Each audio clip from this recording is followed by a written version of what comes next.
Math with Medha sir এই YouTube channel থেকে আপনাদেরকে স্বাগত জানাচ্ছি। আজকে সমাধান করে দিচ্ছি ষষ্ঠ শ্রেণীর গণিত অনুশীলনী 1.4 এর সাথে গ নাম্বার সরলের। চলুন আমরা সরল কিভাবে করি। আমরা প্রথমে করব কি, যদি মিশ্র ভগ্নাংশ থাকে এগুলোকে অপ্রকৃত ভগ্নাংশে রূপান্তর করব। তো মিশ্র থেকে অপ্রকৃত ভগ্নাংশে রূপান্তর করার নিয়ম হচ্ছে এই এই পূর্ণ অংশ দিয়ে হরকে গুণ তার সাথে লবকে যোগ, যেটা হবে সেটা যাবে লবে, হর যা আছে তাই থাকবে।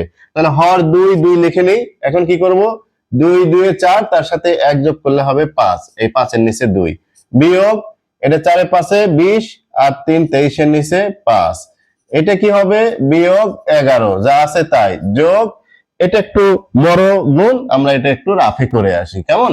তাহলে রাফ আমরা কি করব, এই এই পূর্ণ অংশ দিয়ে এই হরকে আমরা গুণ করব। তাহলে 5 7 35 এর 5 হাতে থাকে 3, 7 কে 7 3 10, তাহলে এখানে 15, তাহলে হবে 5 5 155, তার সাথে আবার কি হবে এই 255, তার সাথে আবার যোগ হবে 7, তাহলে হবে 2 6 262। ওকে, 262, এই 262 হবে লবে আর হরে 15 যা আছে তাই। ওকে, এইবার কি করতে হয়, এইবার এই হর গুলো লসাগু করতে হয়। তাহলে আমি এখানে হর দেখতে পাচ্ছি 2 5 আর এই 11 নিচে মনে মনে একটা 1 আর এই 15, এদের লসাগু কিন্তু হবে 30।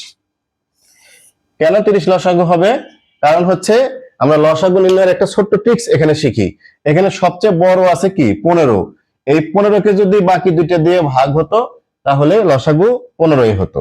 যেহেতু বাকি দুইটা দিয়ে ভাগ করা যায় না, অর্থাৎ 2 দিয়ে করা যায় না, সুতরাং লসাগু কিন্তু 15 হবে না। তাহলে লসাগু কি হবে, লসাগু এই 15 গুণিতক হবে এবং এই দুইটা দিয়ে ভাগ হবে। তাহলে আমরা দেখতে পাচ্ছি লসাগু 15 গুণিতক, একটা গুণিতক হচ্ছে 30। এই 30 কে যেহেতু 5 দিয়েও ভাগ করা যায়, 2 দিয়েও ভাগ করা যায়, আর 15 দিয়ে তো ভাগ যাবে যেহেতু তার গুণিতক, সুতরাং এই 30টাই কিন্তু আমার এখানে লসাগু হবে। এটা একটা ট্রিক্স, ঠিক আছে, লসাগু মুখে মুখেও এভাবে করা যায়। এইবার এইটাকে কি করতে হবে, প্রথম ভগ্নাংশের হর 2 দিয়ে ভাগ, তাহলে হয় 15, 15 কে এই আবার 5 দিয়ে গুণ করে যা হবে সেটা হবে কি এর লবে, তাহলে 75।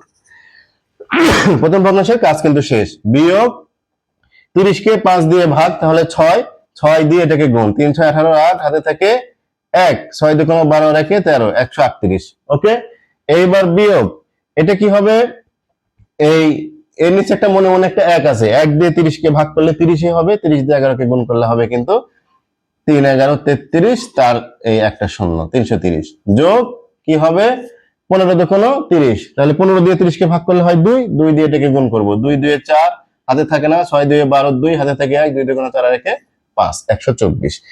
এইবার এর আগে একটা যোগ চিহ্ন আছে, এর আগে একটা যোগ চিহ্ন আছে, তাহলে দুইটা একসাথে যোগ করে দিই। তাহলে 5 4 9 হাতে থাকে না 2 আর সাথেও হয় 9 হাতে থাকে না, এই 599।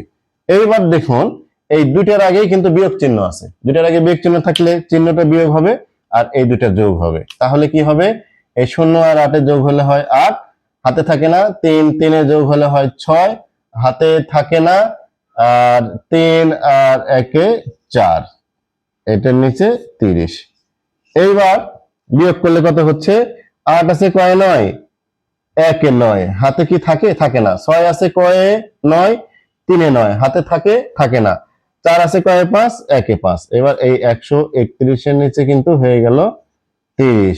দেখি এটা কাটাকাটি যায় কিনা, এটা 3 দিয়ে এটা কাটাকাটি যায় কিন্তু এটা কাটাকাটি যায় না। তাহলে এই অবস্থাতে আমাকে কি করতে হবে, এইটা কিন্তু আমার নির্ণেয় মান বা নির্ণেয় সমাধানের সরলের, কিন্তু আমরা কখনোই আনসারে কি রাখতে পারি না, অপ্রকৃত ভগ্নাংশ রাখতে পারি না, সুতরাং এটাকে মিশ্র ভগ্নাংশে রূপান্তর করতে হয়।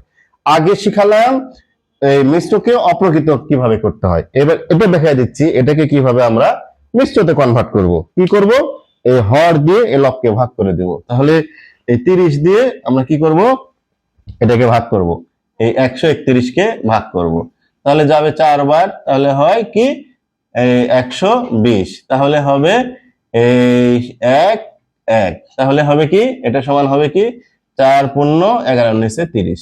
হ্যাঁ, তাহলে এটা সমান আমরা লিখতে পারবো কি 4 পূর্ণ এই 11 নিচে 30। এটাই কিন্তু নির্ণেয় মান বা নির্ণেয় সমাধান। আমরা লিখে দিই অতএব নির্ণেয় মান নির্ণেয় মান কি 4 × 11 নিচে 30।